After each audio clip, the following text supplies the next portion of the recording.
Good morning, Jim McKinnon here with Money Management. We're going to talk about a good friend of mine that recently passed away from Yazoo City named Les Metcalf.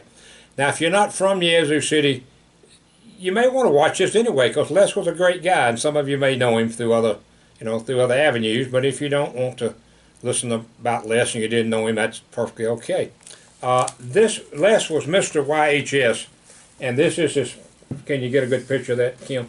This is his picture of Mr. YHS. He was also, don't go nowhere, I got to turn the page. He was also a beau, which meant he was one of the best looking guys in the school. And there's his beau picture. Right, let's see. Where's his beau picture? Kim? Yeah, right there. Yeah. Right there's his beau picture.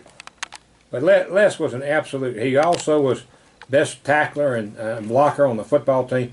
That was selected by the football team. And Les and I played the same position. And every day the coach used to get us in a drill, and we would have to, all the backs, not just Les and me, but we would have to shuttle, like shuttle step, like running sideways. And then he'd blow the whistle, and you had to hit one another.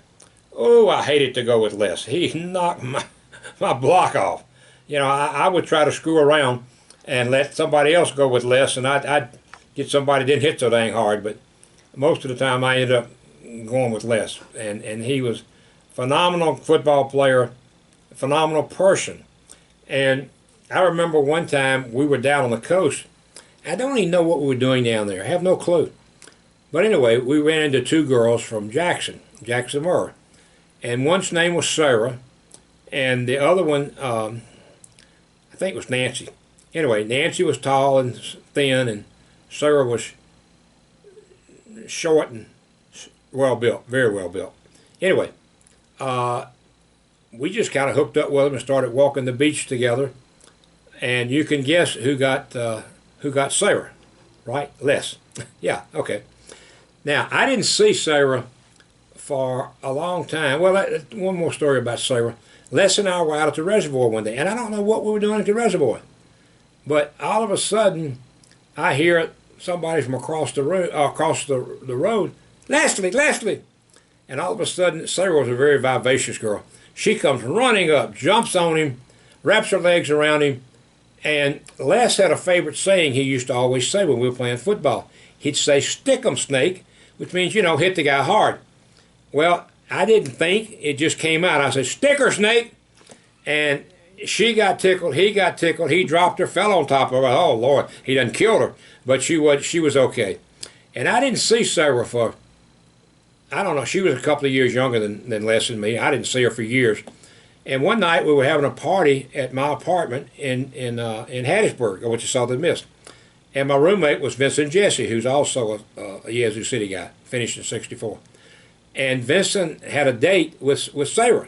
And I didn't know that. And, of course, he didn't mention I was his roommate, so she didn't know who I was. I had a date with whoever, I don't know. So in walks Jesse and Sarah, and as soon as she sees me, she runs up and plants a big old kiss on me and grabs me by the hand, takes me to the bedroom, closes the door, and I'm thinking, my Lord, what is going on here? And I'm sure my date and Jesse were thinking the same thing. You know, this is not good. My date's not happy with me, and Jesse's not happy with me either. So anyway, and I didn't know what she wanted, but tell me about Leslie. Tell me about Leslie. I said, "Sarah, what can I tell you? You know, Leslie goes to Mississippi State." "Yeah, I know that, but does he ever talk about me?" I said, "Well, I don't talk to Leslie that much, so I don't know if he talks about you or not. But anyway, she was deeply in love with Leslie, and I haven't seen Sarah in 40 years, I reckon. The funniest story about Les, he married a phenomenal woman out of our class named Laurie Thompson. And Laurie is just the sweetest lady that ever lived. As far as I know, they're the only two members of class of '64 that got married. They married one another. The rest of us went to greener pastures, whether they were greener or not. We apparently thought they were, boys and girls. Anyway, so Leslie lived on, her daddy was one of the largest plantation farmers in the country probably. And he had a place out there called Chula. Chula's about 10 or 15 miles out of Yazoo City, a little old bitty place, maybe 100 people or less, probably less. And her dad was a very smart guy named Bobby. And all of a sudden, Bobby got the idea back before catfish came into being. You know, catfish it might be the place to go. So he flooded, I don't know how many acres of his land that he was planting cotton on, and started raising catfish. And I remember going out there one day. I believe it's the federal government or the state, I don't know which, will give you the little, what they call fingerlings. And they're not as big as your finger, they're about as big as your little fingernail. That's about how big those little fingernails are. And there must have been thousands or maybe hundreds of thousands. And it was so neat, that big old tank, and the truck came out there, and all of a sudden those little fish just came zooming out of that little tank, and they had a hose there. And, you know, the game plan was so many of those fish were not going to make it. In fact, most of them probably didn't make it. Maybe they unloaded a couple of 100,000 or maybe even 1,000,000. I don't know. But some of them did live, and some of them did grow up, and Mr. Thompson, to the best of my knowledge, became probably the largest catfish dealer in the country. And I used to have more fun. We were living in Cleveland, Ohio, and I'd go into Cleveland and order catfish, and I'd say, do you know where this catfish came from? No, sir, we don't. I said, well, I bet you it came from Chula, Mississippi. And they looked at me and said, I've never heard of Chula, Mississippi. I said, well, no need. You know, it's out of a big city, Yazoo City. Of course, those of you from Yazoo City know that's a lie. But anyway, I said, you go back and ask the manager that this catfish come out of Chula, Mississippi. And 99 times out of 100, they'd come back, if they knew, and she'd say, you're absolutely right. That catfish came out of Chula, Mississippi. So Mr. Thompson, Laurie's daddy, Leslie's wife, was way ahead of the time in what he did. He was a very, very smart man. Not only was he a great farmer, but he had the forethought to start producing catfish way before catfish became popular. And all of a sudden, then, you know, anything gets good, somebody's going to run it. Then Vietnam starts making their way far, far inferior catfish and flooding the market because they're a whole lot cheaper. I don't know if Mr. Thompson's dead now. I don't know if they're still raising catfish or not. They may not be. It's not the business it once was. One of the funny stories about Les that I have to tell you, and I'm going to quit. We were at a football game, playing football together one night, and either we were way behind or way ahead. I don't remember which. So the coach was letting the young guys play. So Les and I were sitting on the bench together, and Les said, "Oh my Lord, I got to go back in the game." So he got the coach, Coach, put me back in. Metcalf, you're not going back in. Sit down. Okay, Coach, please put me back in. And Coach, Metcalf, sit your blankety blank down. You know. And finally I said, Leslie, what is your problem? Twink, I got 2 dates tonight. I said, what? He said, yeah, I got one with the girl he was dating out in the country. I think her name was Ellie Grace Pepper. Not sure that's right. And then Laurie Thompson, he just started dating Laurie.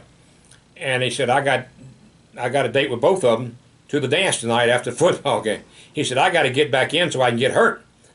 I said, I think Coach Jenkins is going to hurt you, Les, if you don't sit down and, you know, be quiet. Well, here, Twink, break my nose for me.